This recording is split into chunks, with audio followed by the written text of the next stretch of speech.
Robert, ¿qué nos podés decir de este año, este 2023, que al menos acá en Argentina lo vemos como con muchos cambios y a la vez a nivel mundial están sucediendo como un montón de acontecimientos en todas partes a la vez, ¿no? Como que o sea, fin de los tiempos no, sino como que se están cayendo todas estas estructuras y paradigmas, pero como que se ven más todavía, y al menos acá en Argentina se siente como un gran cambio a resurgir, no sé si astrológicamente, cómo está alineada la energía.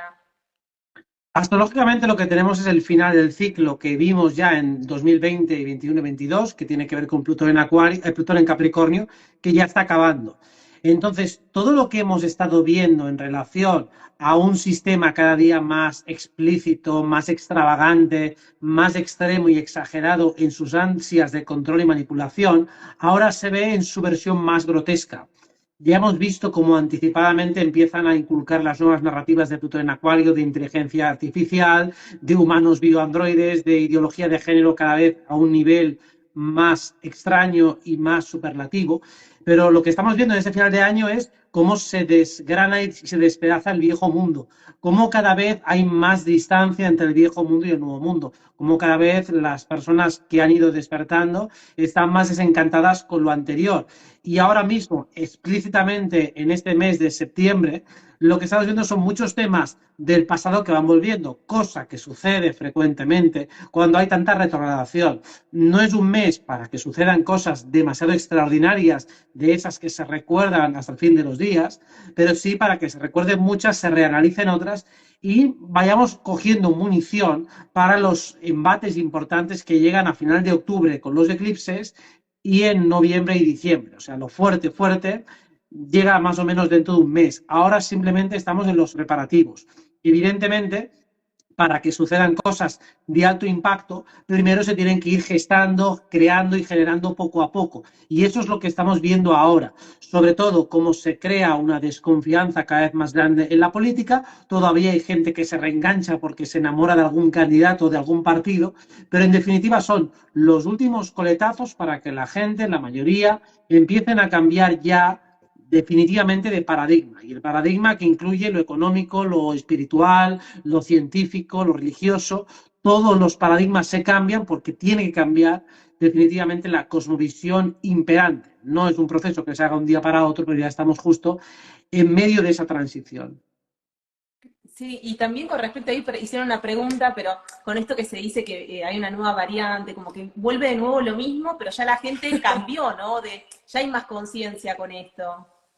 Ahora mismo yo creo que hemos llegado a ese alfa y omega, ese principio del fin, en el cual cuando vemos a una persona con tapabocas por la calle, todos sabemos que esa persona está enferma, sea de la cabeza, pensamos nosotros, o sea de algo contagioso, piensan los otros. Pero estamos claros que si vemos a uno que todavía lo lleva, es que está mal. O sea, básicamente esa narrativa está agotada. Yo dudo muchísimo que en ninguna parte del mundo se pueda reiniciar ese proceso.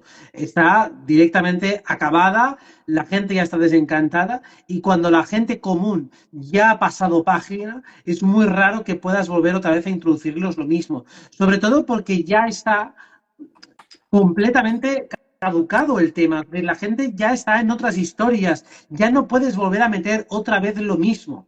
El impacto que tienes es como si sacas Rocky 2 y luego sacas Rocky 3 y luego Rocky 4 y ahora Rocky 5, pues no, al final Rocky 5 ya no lo va a ver prácticamente nadie, son los más devotos, pero son muy pocos.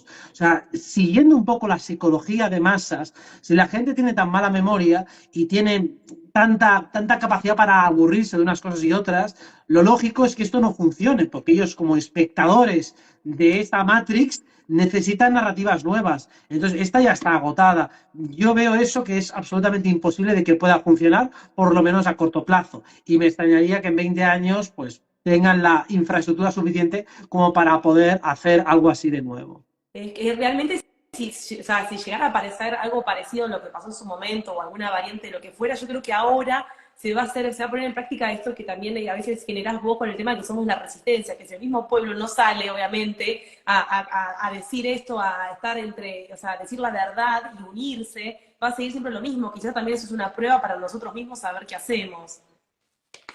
Podría ser, pero es que, insisto, salvo que se les ocurra esta tontería el mes que viene en noviembre o en octubre, tratar de reiniciarlo, sería un fracaso estrepitoso y sería el último clavo en la tumba de la Agenda 2030. O sea, si lo intentan otra vez, va a salir horrible y como vosotras decís, la resistencia iba a tener entonces un peso mucho más importante, había un punto de unión que se ha ido perdiendo con el tiempo, como es obvio, en el momento en el cual otra vez volvemos con lo mismo y por lo menos ya estamos de acuerdo en que esto ya no lo aceptamos de ninguna manera, o sea que la presión que ejerceríamos en contra sería ya en ese caso imbatible. O sea, yo creo que la única posibilidad que tienen los de arriba de seguir mandando es cambiando de juego. O sea, con el mismo juego yo creo que es bastante absurdo. Ya conocemos esa jugada, ya sabemos cómo responder ante ello y ahora mismo no tienen más herramientas para subyugarnos de las que tenían entonces. Exacto. Y con esto de los eclipses que nombraste de octubre y después en noviembre,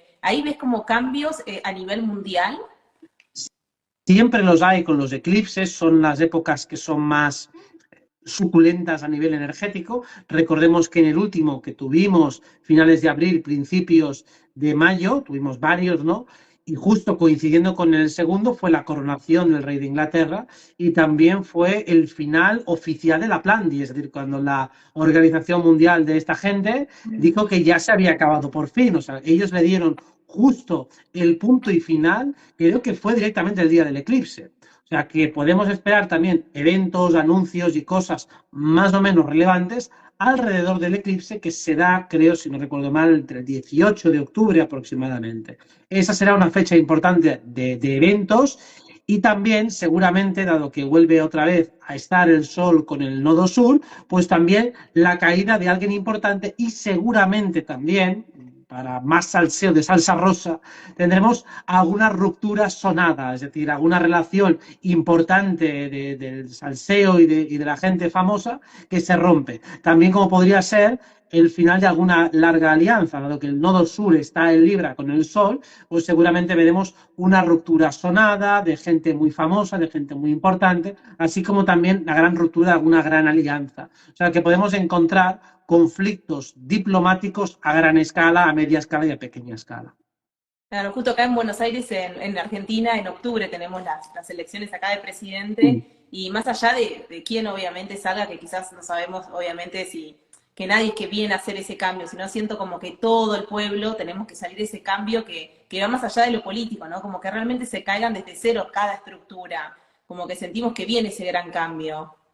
Ese gran cambio, claro, tiene que ser desde abajo hasta arriba. Desde arriba van a intentar perpetuarse y de hecho ya vemos que lo hacen con toda la agresividad esa en el mundo. O sea, su ejercicio de poder se basa en perpetuarse, sea como sea. Incluso las batallas que tienen entre ellos jamás son para cambiar el sistema, siendo en todo caso para ser ellos los que tienen el sillón más cercano al poder, pero en ningún caso van a realizar ningún cambio estructural del sistema que les impida vivir del propio sistema y vivir de la gente o de la gente que produce, la gente que trabaja. Entonces, todo cambio pasa, insisto, por un cambio de paradigma, un cambio en la manera de ver la realidad. Normalmente, cuando uno se plantea frente al sistema, se imagina a sí mismo pequeño y el sistema como un gigante. Eso está totalmente implantado en la psique colectiva. Todos nos sentimos pequeños respecto a ese gran gigante que es el sistema. Pero cada día lo vemos un poquito más pequeño ese sistema y cada día nos vemos un poco más grandes a nosotros. Claro, insisto que esto no se va a hacer de un día para otro porque ellos todavía aglutinan poder económico, social, poder político, pero sin embargo nosotros tenemos que, para igualar esa contienda, primero, somos más, o sea, somos cuantitativamente más seres los que estamos desorganizados, pero también somos más poderosos, por lo menos potencialmente, energética y espiritualmente. Y es ahí donde siempre insisto que está nuestro campo de batalla, en no permitir doblegarnos en ese recinto individual que es nuestra vida privada y luego en los lugares de colisión y de lucha, pues poco a poco nos vamos desconectando, vamos ganando pequeñas batallas y así el sistema, como una gran presa, empieza a deteriorarse hasta que finalmente salga a todo. También las batallas que podemos hacer en el campo energético, en el campo invisible, pueden acabar marcando la diferencia. Cada vez que un ser humano, por ejemplo, empieza a librarse de sus entidades parásitas, que empieza a vencer poco a poco a todo ese entramado invisible y ponzoñoso que nos acecha en el plano invisible, poco a poco vamos derrotando también a las élites humanas que gobiernan desde las sombras. Así que el trabajo energético también es fundamental para darle la vuelta a esta partida. Hay que darse cuenta de que todo aquello que les falta a nosotros nos sobra, y precisamente lo que el otro niega de sí mismo es una fuerza que nos está trasladando. Todos somos seres completos, en definitiva, y cuando cada uno se empieza a comprender a sí mismo, se da cuenta de que tiene algunas características dominantes, algunos rasgos caracteriales que tienen prevalencia y otros quedan más en sombra. Pues lo mismo podemos hacer respecto a las élites oscuras. Ellos, por supuesto, que tienen dominante arquetipos de fuerza, de poder, de control, de sometimiento, pero eso crea una sombra muy grande, crea mucha debilidad, entre otras muchas cosas, crea un resentimiento tremendo en los demás, crea una masa crítica que puede ejercer un karma contra ellos. También el hecho de que anulen su arquetipo de compasión o que lo perviertan y expresen de un modo tan retorcido, hace que toda la energía cooperativa que se crea en el resto de seres, que nos compadezcamos un poco de aquellos que sufren, es una energía que puede crear una comunión entre nosotros, una unión muy fuerte entre nosotros y finalmente que les haga caer. O sea que realmente ellos, si bien juegan una partida estratégicamente aceptable, siguen cometiendo fallos en cuestiones importantes y sobre todo la más significativa de ellas es la desconexión que tienen con sus vehículos superiores, especialmente con lo que es su chispa divina, su chispa creadora. Ese es el lugar donde ellos han delegado más poder, donde se han desconectado más y por lo tanto su capacidad creadora de realidad está muy limitada y la única manera de ejercer lo que tienen es utilizando al resto de seres humanos como replicadores. Pero precisamente porque cada día la mayoría de los seres humanos están más anestesiados, más dormidos, más sedados por todas las porquerías que se meten y por todas las que consumen visualmente, la capacidad que tienen ellos de replicar realidad, es decir, los seres humanos normales y corrientes, cada día es más limitada. Así que nosotros, la resistencia, la minoría que poco a poco se va haciendo más grande y más poderosa, cada día tiene un poquito más fácil, un poquito más cerca el hecho de, primero, resistir absolutamente cualquier tipo de operación que nos quieran inculcar y, segundo, empezar a recuperar el terreno que nos han usurpado durante milenios. Claro, es como salir de la mente colmena, ¿no? Como nos tienen, no sé si querés un poco lo que se está diciendo de las guerras psicotrónicas, que como con las antenas, con las radiaciones, con los que nos fumigan, es como que de a poco te van a ir contra tu voluntad, ¿no? Uno quiere hacer algo y de repente te traen pensamientos, cosas, como que realmente están actuando desde ahí. Es lo mismo exactamente que hacen las entidades, replicarlo a un nivel electromagnético. Para mí es algo bastante obvio que se puede hacer y además es bastante fácil de comprobar cómo los campos electromagnéticos, especialmente cuando son bastante numerosos y bastante intensos, alteran la conducta, alteran el sueño, alteran el descanso, alteran la relajación, con lo cual es evidente que cualquier tipo de amplificación que se haga de esas ondas electromagnéticas tiene un efecto que condiciona todo lo que es nuestra actividad cerebral y mental. Por supuesto, altera todo nuestro organismo, altera nuestro sistema de pensamiento y cada vez tenemos que desarrollar más defensa psíquica para poder contravenirlo. Lo mismo que sucede en este campo puramente físico, a partir de nuestras ondas cerebrales, sucede igual en los planos sutiles, en el plano mental y en el plano energético, a través de las entidades que hacen exactamente lo mismo y que además también tienen su equivalente psicotrónico, es decir, que también pueden atacarnos o sabotearnos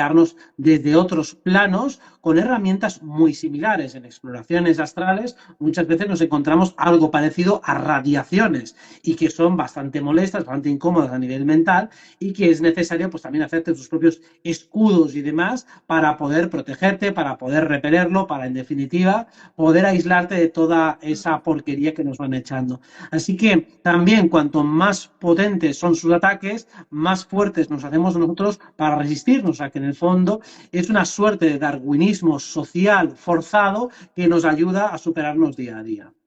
Entonces aquí el objetivo es poco a poco ir introduciendo todas esas ideas, ir desmontando las otras y sobre todo, para mí lo más importante, que la gente investigue, se empodere, se haga autosuficiente energética, espiritualmente, intelectualmente, socialmente, políticamente, que se autogobierne, que se conozca, que descubra sus talentos, porque entonces es mucho más fácil que tengamos un verdadero poder de negociación dentro de ese mal llamado pacto social. Ahora mismo no tenemos nada con qué negociar con toda esa gente que gobierna y por lo tanto ellos dirán, bueno, ¿y por qué me voy a quitar? ¿Por qué me voy a quitar yo de en medio? Y digo, bueno, pues habrá un momento en que no te quedará otra que quitarte de en medio, pero todavía no ha llegado ese día, aunque le quede cada día un poco menos.